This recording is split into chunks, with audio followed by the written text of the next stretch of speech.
తప్పు చేసి పప్పు కూడురో తళాంగు చెక్క ఉప్పు చేప ఊరగాయిరో. తప్పు చేసి పప్పు కూడురో తళాంగు చెక్క ఉప్పు చేప ఊరగాయిరో. ఇప్పుడు నేనే తప్పు చెయ్యట్లేదు, అలాగే ఉప్పు చేప కూడా లేదు. మా పప్పు కూరకు వచ్చిన తిప్పలండి ఇవన్నీ. పింక్ దాల్ తీసుకున్నాను. ఈ తాల్ తడక ఆంధ్ర స్టైల్లో చేస్తాను, ఇది పంజాబీ వంట. సో నేను ఈ పింక్ దాల్ తీసుకొని అరగంట సేపు నానబెట్టాను. రకరకాల దాల్ తీసుకోండి, అందులో ఉన్నాయి అన్ని మన పిల్లలకి వంట పడతాయి. సో నేను దీంట్లో పసుపు, నూనె, ఉప్పు వేసేసి 5 విజిల్స్ మీడియం ఫ్లేమ్ లో పెట్టి ఉడికించండి. ఈ లోపల ఈ వెజ్జీస్ అన్ని నేను కట్ చేసేసుకున్నా. ఎక్కువ గార్లిక్ పెట్టుకోండి.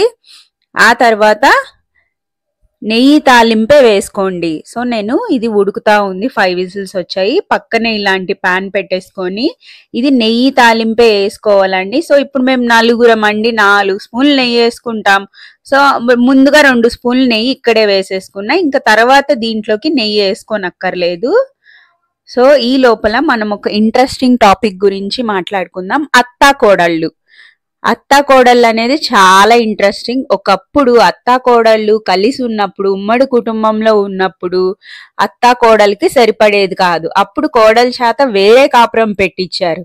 కానీ ఇప్పుడు అందరూ విడివిడిగా ఉండటం వల్ల మా అత్తగారు మామగారు వస్తే బాగుండు, లేకపోతే మా అమ్మ నాన్న వస్తే బాగుండు అని అందరు కోరుకుంటున్నారు. కాదంటారా?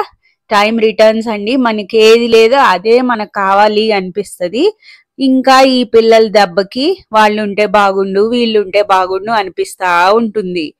సో నేను ఇప్పుడు ఇందులో ఉల్లిపాయలు, పచ్చిమిర్చి అన్ని వేసేసి టమాటాలు కొంచెం మెత్తగా మగ్గినాక కారం వేసుకోండి. కొంచెం మ్యాషీ అయిపోయినాక టమాటోస్, మనం ఉడికించిన పప్పు కొంచెం నీళ్ళగా చేసుకొని దీంట్లో వేసుకోండి. యాక్చువల్గా ఇది నాన్ రోటీస్లోకి అయితే బాగుంటుంది, కానీ లూజ్గా చేయాలి. కానీ మనం అన్నంలో తింటాం కాబట్టి నేను అంత లూజ్గా చేయట్లేదు. ఇది 2 సార్లు పొంగినాక ఉడికినాక మళ్ళా నేను దీంట్లో తాలింపు వేసుకుంటున్నా. సేమ్ మన పప్పు కూరేనండి, కానీ డిఫరెంట్ స్టైల్ అన్నమాట. ఇది పంజాబీ వంట అని చెప్పాను కదా. సో దీంట్లో మళ్ళా ఆవాలు అవి కూడా వేయరు, నేను వేసుకుంటున్నాను. చూడండి, ఫినిషింగ్ లో మళ్ళా దీనికి నెయ్యి తాలింపేసి దీంట్లో కారం, కరేపాకు వేసాను. అంతే. ఈ పోపు తీసుకెళ్లి ఈ పప్పు అంతా మరిగినాక దీంట్లో వేయండి. వేడి వేడి అన్నంలో తినండి, రుచి అయితే ఎక్సలెంట్.